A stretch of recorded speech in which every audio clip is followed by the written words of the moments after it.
The Denver sky on a late autumn afternoon was draped in muted tones, like an old velvet cloth, with sunlight pressed back by heavy layers of cloud.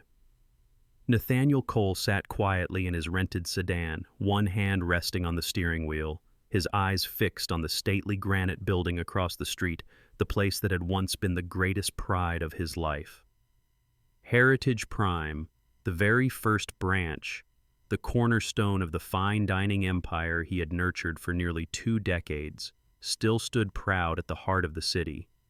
Yet beneath that sheen, internal reports and quiet whispers from a few trusted sources had painted a different picture. Staff burned out, turnover rising rapidly, dissatisfaction seeping into every shift. The numbers on revenue and profit remained impressive, but Nathaniel had been in the business long enough to know that sometimes prosperity on paper was only a calm surface, concealing powerful currents swirling below. He leaned back in his seat, adjusting the brim of his worn baseball cap. A faded plaid shirt, simple jeans, and scuffed leather shoes made him look like a small-town businessman in the city on a work trip, not the CEO of a corporation that owned over 80 restaurants across the United States. The last time he'd dined here as a customer was years ago, when he was still the young head chef standing behind the bar, attuned to every sound of knives and the scent of grilled meat wafting from the kitchen. Ever since his father passed away and full responsibility fell on his shoulders, he'd rarely had time to set foot on the ground floor. Everything came through neatly typed presentations sent up to the boardroom on the 32nd floor. But some things can't be read from a report or measured by a chart. Only by being there, seeing with your own eyes and listening with your own ears, can you truly feel it. He took a deep breath before opening the car door, crossing the stone-paved street, feeling as though he was stepping into a play in which he was both audience and anonymous actor. The brass Heritage Prime sign gleamed in the soft light, the glass door reflecting the image of a middle-aged man with a touch of gray in his hair, a gentle face hardened by many storms in the business world. Nathaniel gripped the door handle, feeling the cool metal in his palm, and stepped inside. The rich scent of aged beef mingled with hints of red wine and the warm aroma of oak from the furnishings, immediately enveloping him. The space was still as elegant as he had once envisioned. Chandeliers casting a gentle golden light, tables dressed in crisp white linen, oil paintings of European countrysides hung carefully along the walls. Yet, within all that refinement, his professional instincts began to sense subtle cracks, the hostess's eyes lingering on the reservation screen, her smile just a little strained. The posture of the waiter in the far corner, stiff as if counting the seconds until he could return to the kitchen. Footsteps a shade too hurried. These details never appeared in any report, but to Nathaniel, they were the early signs of a machine beginning to wear down those inside it. He followed the hostess to a table for one in a secluded corner, the perfect vantage point to observe both the kitchen entrance and most of the dining room. Sitting down, Nathaniel felt a strange mix welling up inside him, pride at what he'd built, and unease over what lay beneath. This was no longer a nostalgic visit. This was an infiltration. And he knew that from this moment on, every gesture, every word he overheard could be a piece of the puzzle revealing the true picture of Heritage Prime. He gently set the menu down, looked up, and prepared to step into the role he'd so carefully crafted for himself, a stranger, just passing through for a meal, but in truth searching for answers to questions that not even his executive team had dared to face. Nathaniel leaned back gently in his chair, his gaze following every contour of a once familiar space that now he had to see through the eyes of an outsider. Bathed in warm golden light, Heritage Prime Denver flagship still held the bearing of a high-end restaurant. Crystal glasses sparkling like dewdrops, cutlery polished and placed with perfect precision, every leather-backed chair flawless and unscuffed. Everything seemed orchestrated to convince anyone that this was a flawless empire, operating smoothly without a single blemish. But for Nathaniel, who had started from the lowest rung in a kitchen, he knew a restaurant could never be judged by appearances alone. The surface might fool first-time guests, but it could never hide the true heartbeat from someone who understood it deeply. He watched a series of seemingly trivial details: the hostess's smile that faded the moment a guest turned away, the barely noticeable slump of the server's shoulders as he left the kitchen, the almost brusque speed with which another waiter cleared tables in the center of the room. There was something in the way people moved, hurried, but lacking any real enthusiasm, that reminded him of a guitar string wound too tight, ready to snap at any moment. From where he sat, Nathaniel had a clear view of the kitchen entrance, the white double doors swinging back and forth, giving fleeting glimpses into a world entirely separate inside harsh lighting, clipped commands, the faint, acrid scent of hot oil, and faces with no time to rest. He could not make out their words, but their body language was enough to tell him.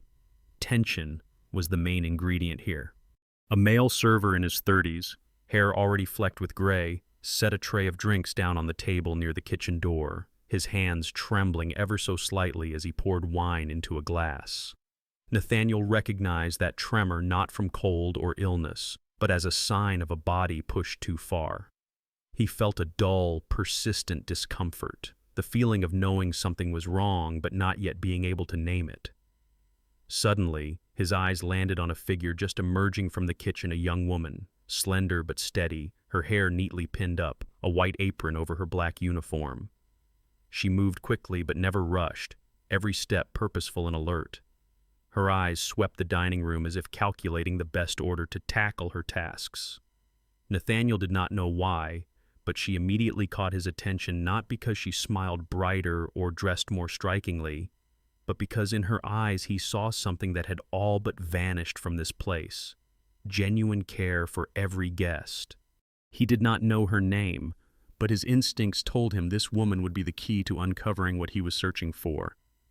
And he knew that to reach her, he would have to continue playing his part perfectly, just another stranger, here by chance to enjoy a meal at Heritage Prime, with no knowledge of profit margins, strategy meetings, or decisions from the upper floors.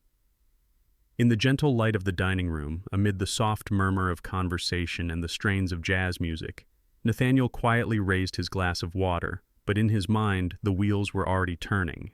He was no longer just an observer, he had stepped into the story, and everything ahead would only get more complicated.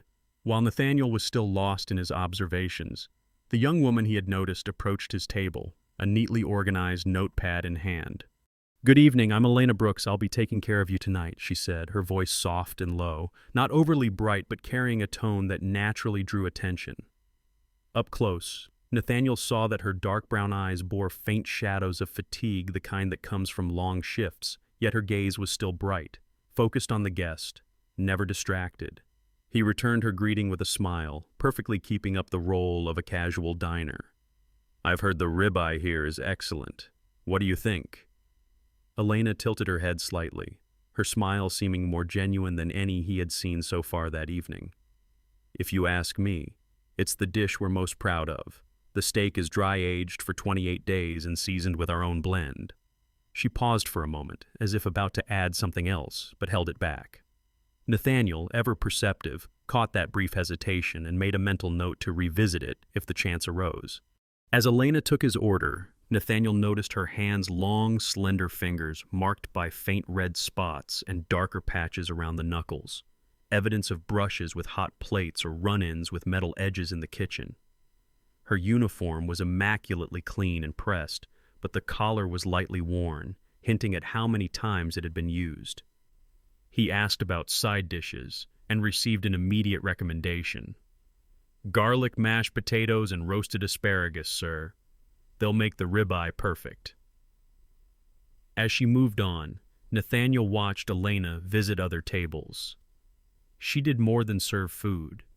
She leaned in to check on each guest, remembering small details: who preferred white wine, who avoided salt, who was vegetarian.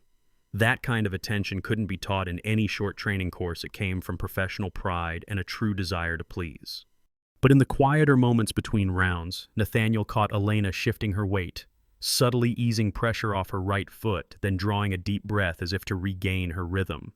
He had once been a chef himself, working 14-hour shifts, and he recognized that feeling. Every movement of hers tried to keep the service flowing, but her body was sending out warning signals. From his table, he continued to scan the room. The other staff moved like clockwork, wound too tight, hurried, their eyes avoiding contact. In the midst of this frenzy, Elena was like a distinct note, still part of the orchestra, but playing her own melody, not letting herself be completely swept away by the chaos. Nathaniel felt more certain than ever that if anyone dared to speak the truth about what was happening inside Heritage Prime, it would be her. All he needed was the right moment and a way to earn her trust for the bigger picture to finally come into focus. The ribeye was placed before Nathaniel like a perfect work of art, its glossy brown crust, the tender pink meat inside, all releasing the fragrance of dry aged beef blended with grilled spices. The garlic mashed potatoes were smooth, and the roasted asparagus kept its vibrant green color.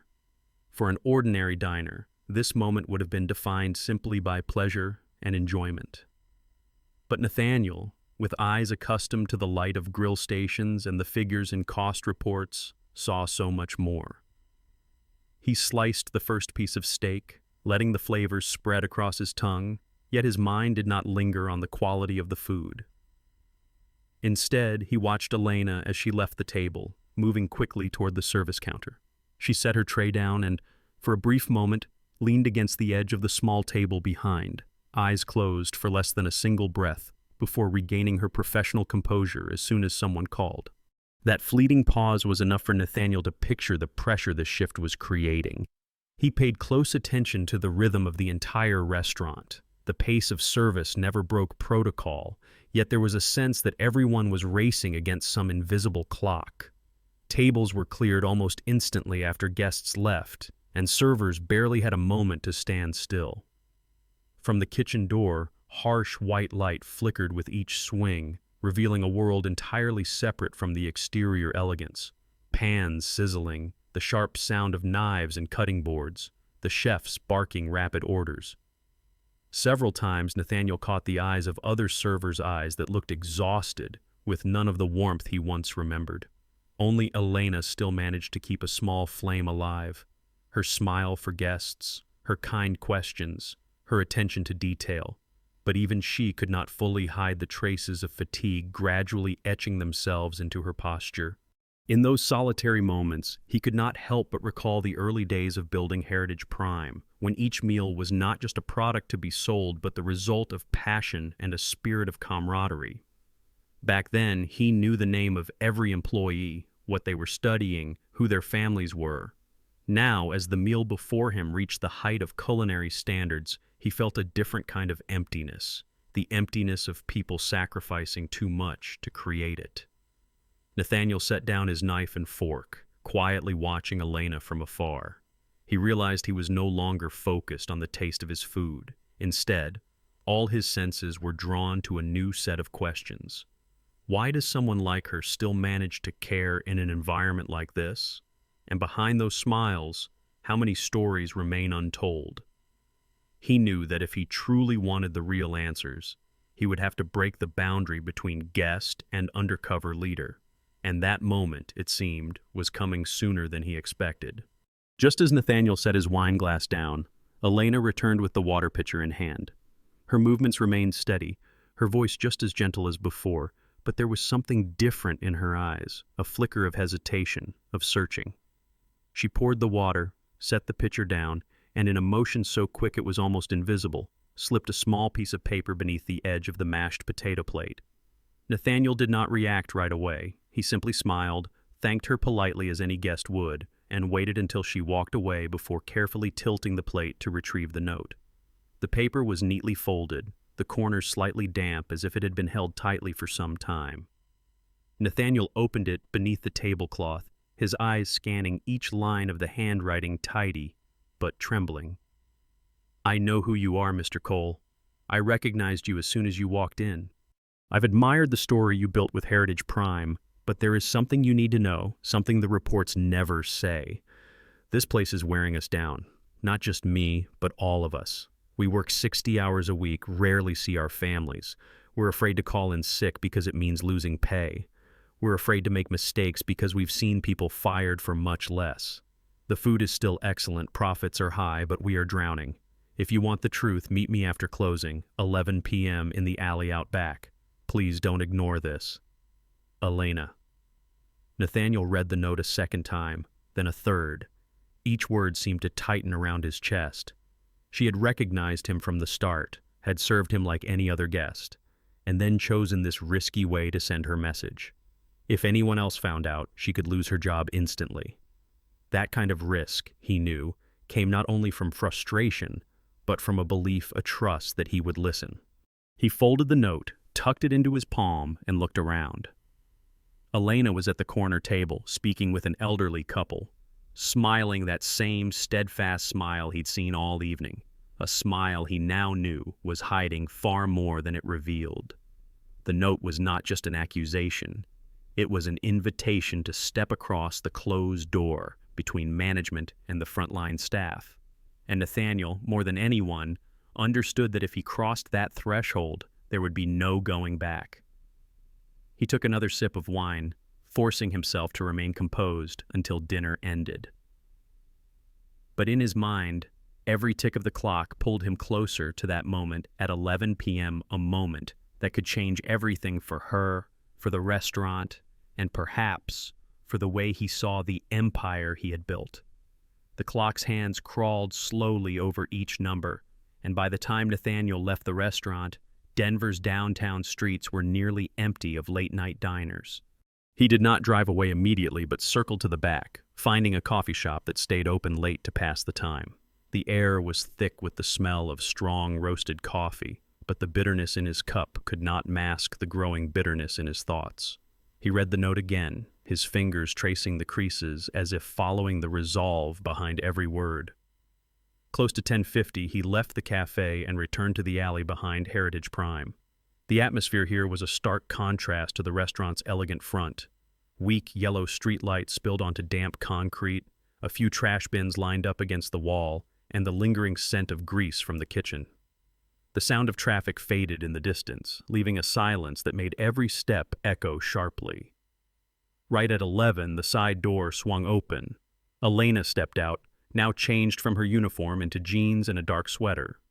Under the slant of the street lamp, she looked younger than she had in the dining room, but also more vulnerable. She glanced around, caught his eye, and walked over, her voice low. "I wasn't sure you would come." Nathaniel answered simply, "After what you wrote, I couldn't not come." They stood a few steps apart, the space between them holding two worlds, the glamorous world on the menu and the hard reality behind the kitchen door. Elena met his gaze, steady and unflinching. "You think you know your restaurant. But what happens here every night, you've never seen." Then her story poured out. She spoke of Maria, a single mother working double shifts to support 3 children, but rarely seeing them awake. Of Carlos, the prep cook who kept working with a wrist in a cast because he could not afford to take time off.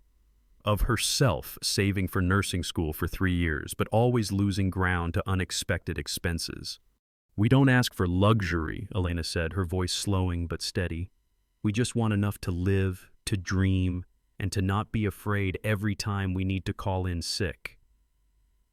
Nathaniel listened in silence, each story another hammer blow against the wall he had built between himself and his staff. When she fell quiet, he asked a single question. "If I wanted to fix this, where should I start?" Elena hesitated, weighing hope against doubt, but finally took a deep breath. "Start with a living wage, then make sure people have reasonable shifts, paid sick leave, and if possible, help us go back to school.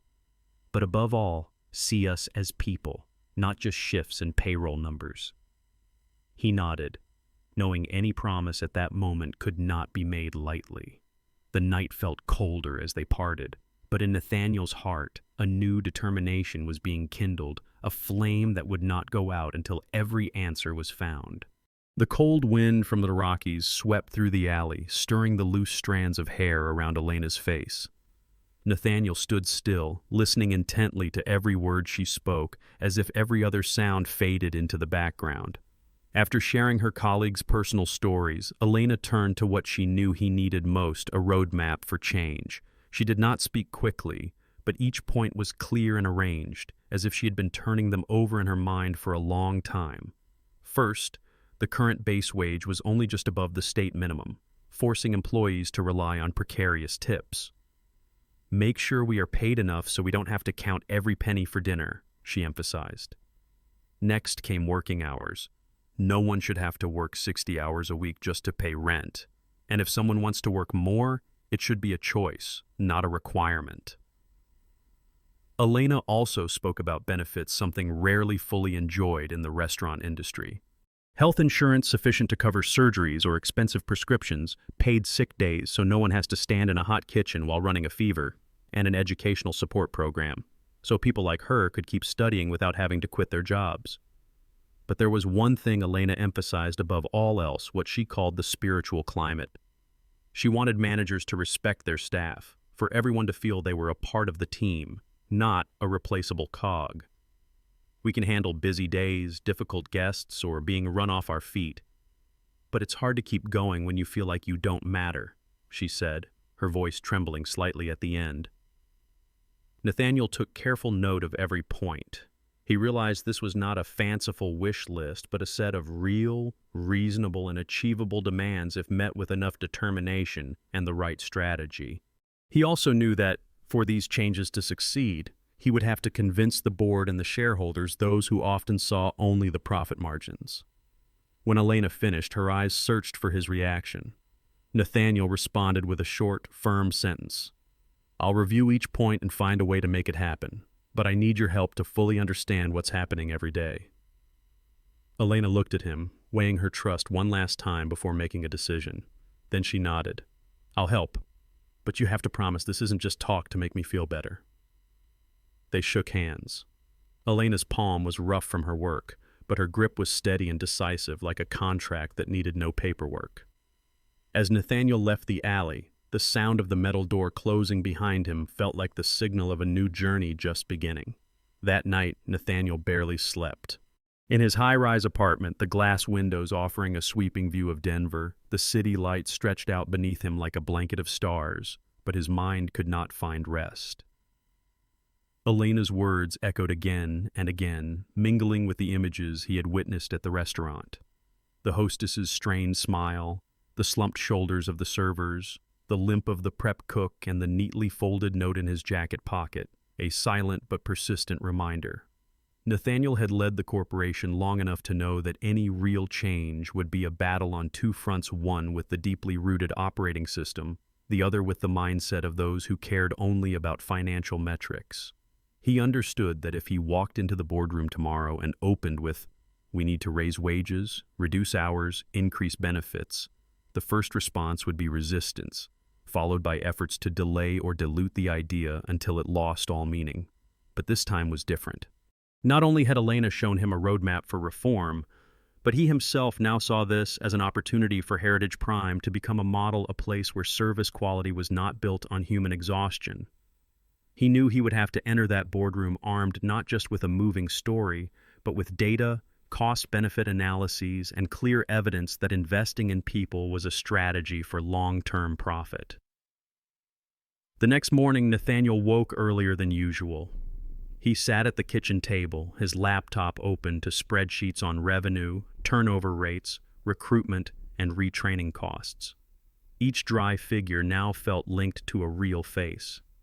He reviewed his presentation, ensuring it would appeal not only to the logic of the executive team, but also, even just a little, to their sense of humanity. Before leaving home, Nathaniel took out Elena's note once more. He read each line slowly, as if etching it into memory, reminding himself that the reason he was doing this was not just to protect a brand, but to keep a promise made to someone brave enough to trust him. He told himself, "If I don't do this, no one will. And if I do it halfway, everything will just go back to how it was." This was no longer just a duty, but a commitment to push back against the cold inertia of business, to put people on equal footing with profit. And for Nathaniel, there was no turning back. That morning, the meeting room on the 32nd floor of Heritage Dining Group headquarters was bright with lights. The board was accustomed to quarterly meetings where Nathaniel would present growth charts, expansion plans, and new investment deals. But today, when he walked in, there was no laptop or slides in hand. Instead, he placed a thick stack of paper files on the glossy table. "Before we begin," Nathaniel said, his voice steady and deep, "I'd like to introduce you to a few people." He opened the first file and placed on the table a photo of Maria, a server who had worked 5 years at the Denver flagship. Maria has never missed a shift, is constantly praised by customers, but her income barely covers rent for her and her 3 children. She has no savings.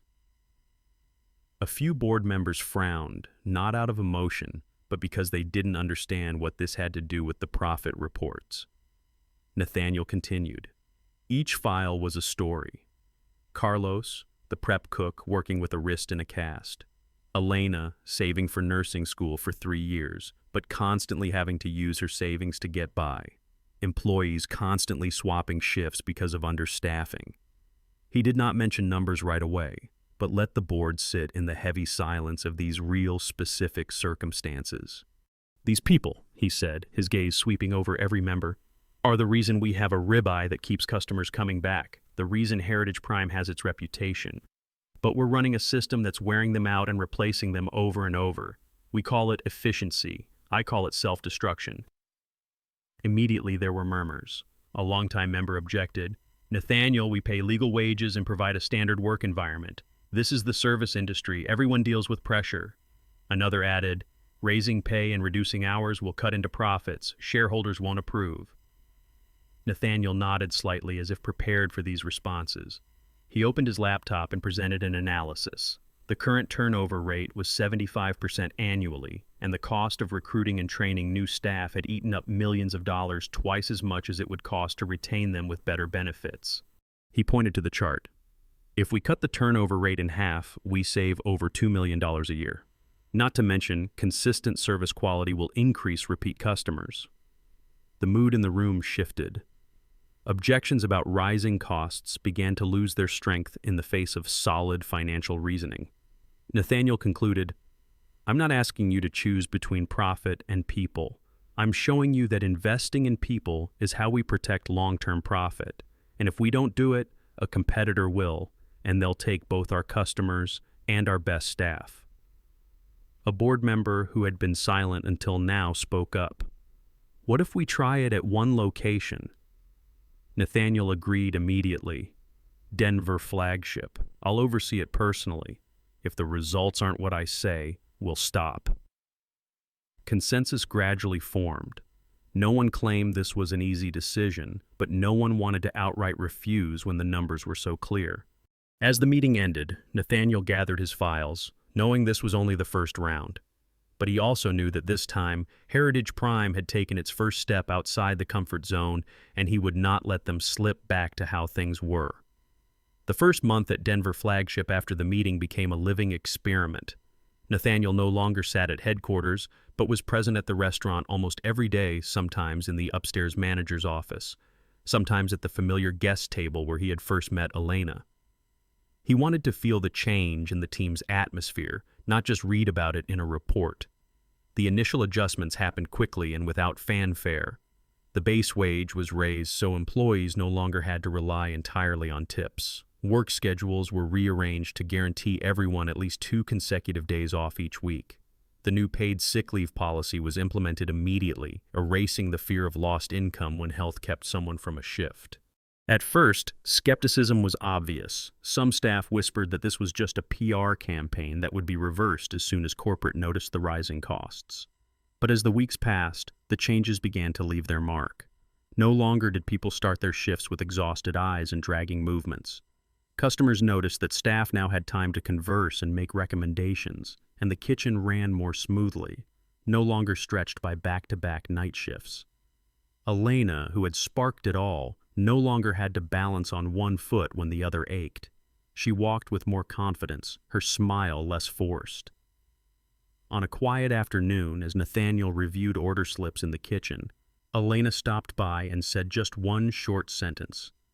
"Thank you for keeping your promise." He replied with a simple nod, knowing this promise was not just for her, but for everyone who had once endured in silence. The following quarter's business results surprised the entire board. Revenue did not fall as feared, in fact, it edged higher as repeat customer visits increased. Recruitment and training costs dropped sharply as the turnover rate fell by nearly half. These figures, presented at the meeting, silenced most of the earlier objections. Nathaniel knew there was still a long road ahead to expand this model across the system, and not every location would adapt easily. But he also understood that once there was clear proof and a real story to tell, this internal revolution would be hard to reverse. One evening, as he left Denver flagship, Nathaniel looked back at the brightly lit building, the sound of laughter and conversation drifting through the windows. He remembered how it felt that first night he walked in as a stranger, the glitter masking the cracks beneath. Now, that glow came not only from chandeliers and candlelight, but from the people inside, people who were beginning to believe their work had value and was respected. He continued down the street, knowing this story was far from finished, but also certain of one thing. From the moment Elena slipped that note beneath his plate, Heritage Prime was changed forever and would never be the same again. From the perspective of someone who has led and restructured many large organizations, the story at Denver flagship is not merely an isolated victory for a single restaurant, but a clear testament that a people-centered strategy can create lasting value far beyond any short-term profit figures. When an organization knows how to listen to even the quietest voices within its ranks, it not only retains its team, but also preserves the very soul of its brand. And sometimes, a small slip of paper placed beneath the edge of a plate can have more impact than hundreds of pages of reports. If this story resonates with you, please leave a like and subscribe so we can continue exploring more journeys of transformation from within. And before you go, don't forget to comment with the phrase "choose people" as a reminder that no matter where we stand, we can each be the one to start the change.